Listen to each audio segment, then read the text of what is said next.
A diretriz começa falando sobre a sua finalidade, que consiste em apresentar princípios de condutas para garantir o cuidado de animais de fins científicos ou didáticos, basicamente mostrando as orientações para os profissionais que vão usar esses animais e a responsabilidade que eles devem ter com eles, como a justificativa para usar os animais dentro do seu projeto, o bem-estar dos animais, minimizar esse uso, refinar métodos e respeito aos 3 R's, que é o Replacement, Reduction e Refinement, e também o dever do usuário em respeitar essas leis propostas.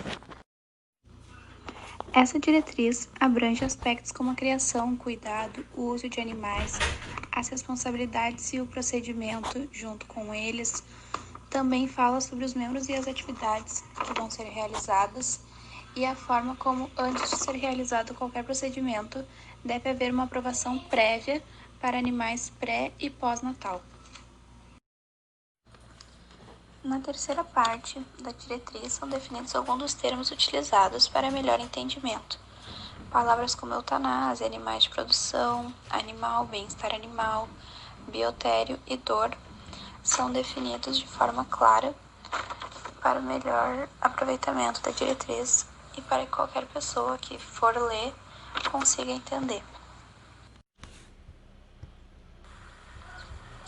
Princípios gerais para o cuidado e utilização de animais para fins científicos e didáticos são expostos na diretriz, como práticas de cuidados que exigem comprometimento com o bem-estar, respeito pela contribuição dos animais, atividades como a justificativa pelo uso do animal, a substituição dele, redução do uso e refinamento dos processos e dos métodos são alguns dos exemplos que são expostos nessa diretriz.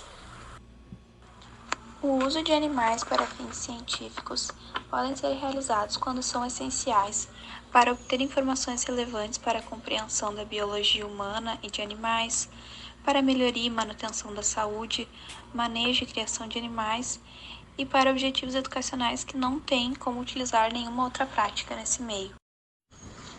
Os 4 R's são bastante citados nessa diretriz e, para resumir um pouco mais sobre eles, fala sobre a responsabilidade, sobre o bem-estar do animal, observar e cuidar do animal que foi selecionado, esperar a aprovação antes de realizar qualquer procedimento.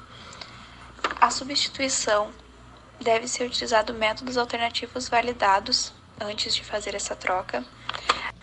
A redução deve ser sem sofrimento. Não se deve usar mais do que o número mínimo de animais e deve ser feita de forma controlada, sem descarte desnecessário. E o refinamento devem ser usados animais apropriados para tal experimento, locais adequados, deve-se priorizar o bem-estar do animal, as melhores técnicas científicas, projetos planejados, ações de cuidados específicos, entre muitos outros cuidados que devem ser tomados ao usar o animal para fim científico. No capítulo 6 da DBCA, a gente vai encontrar as responsabilidades dos professores e pesquisadores. Querendo ou não, também temos as responsabilidades dos alunos, que nem iriam acontecer se as aulas fossem presenciais.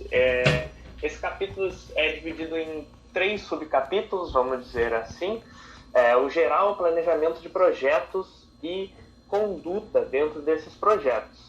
Então, começando pelo geral, temos vários exemplos aí, mas é muito importante ressaltar que pesquisadores, professores, alunos, enfim, quem for mexer com os animais são completamente responsáveis por ele a partir do momento que o animal é alocado.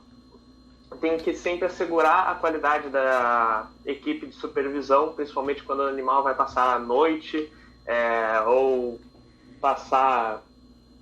Tudo depende do tempo do experimento, pode ser de semanas, meses, não sei se também não pode ser anos, mas sempre tem que assegurar a qualidade da equipe de supervisão.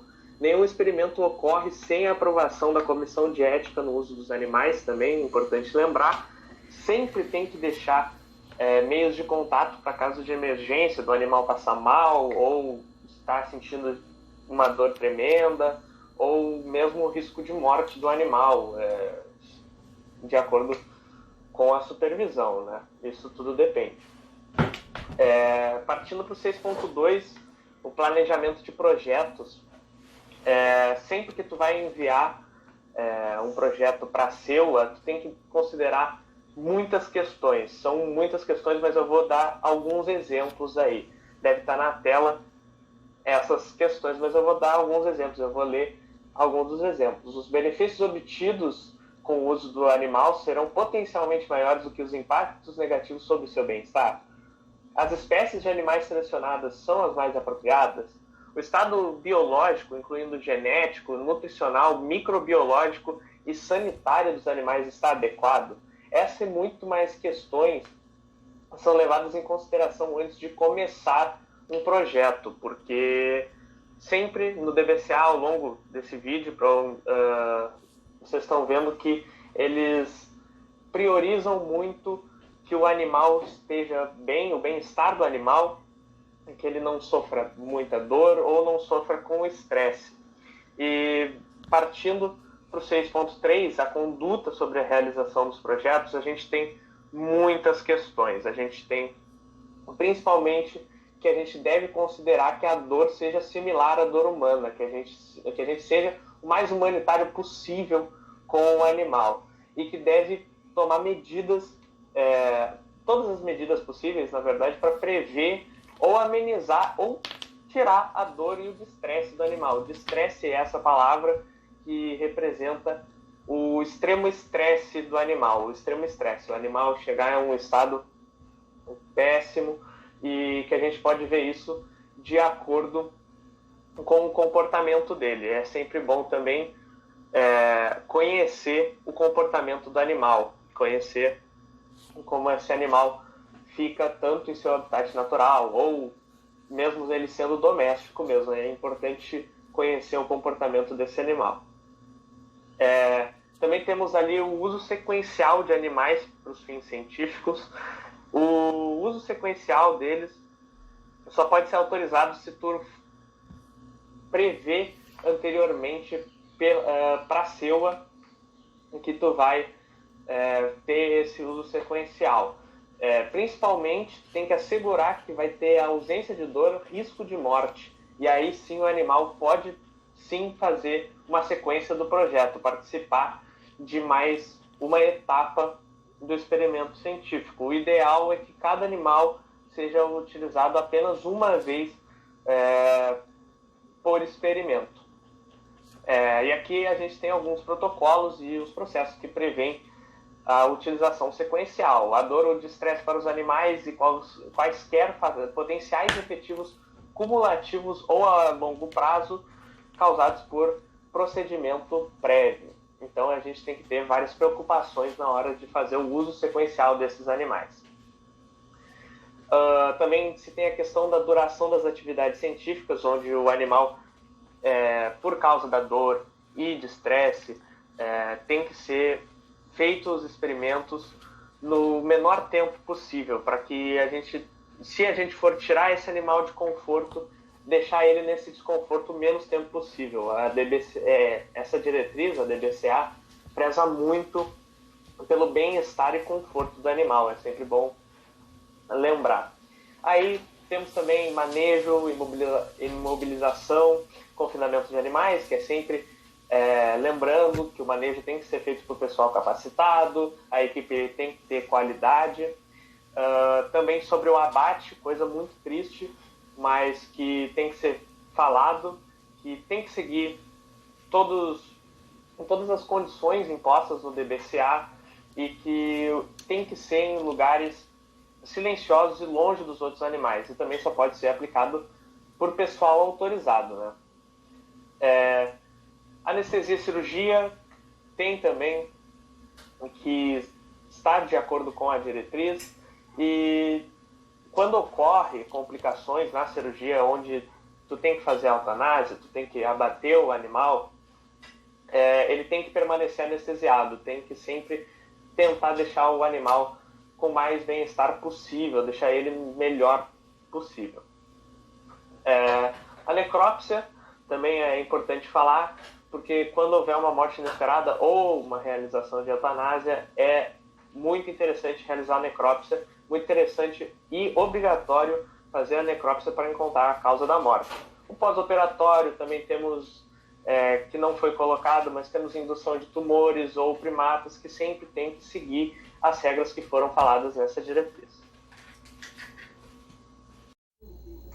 Os animais devem ser adquiridos em instalações de criação e distribuição que mantenham condições condizentes com as normas e a legislação vigente no país.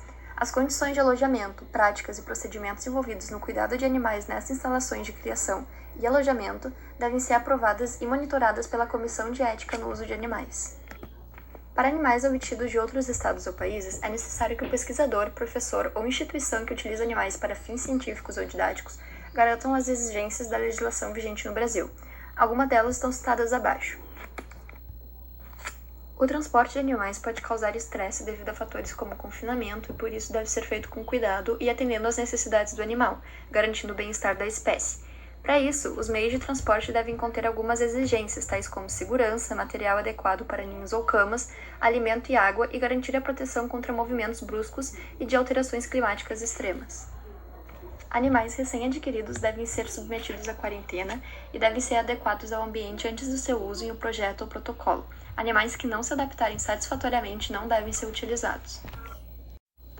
As instalações são locais onde os animais são mantidos e devem ser planejadas, construídas e equipadas adequadamente, mantendo as condições exigidas por cada espécie.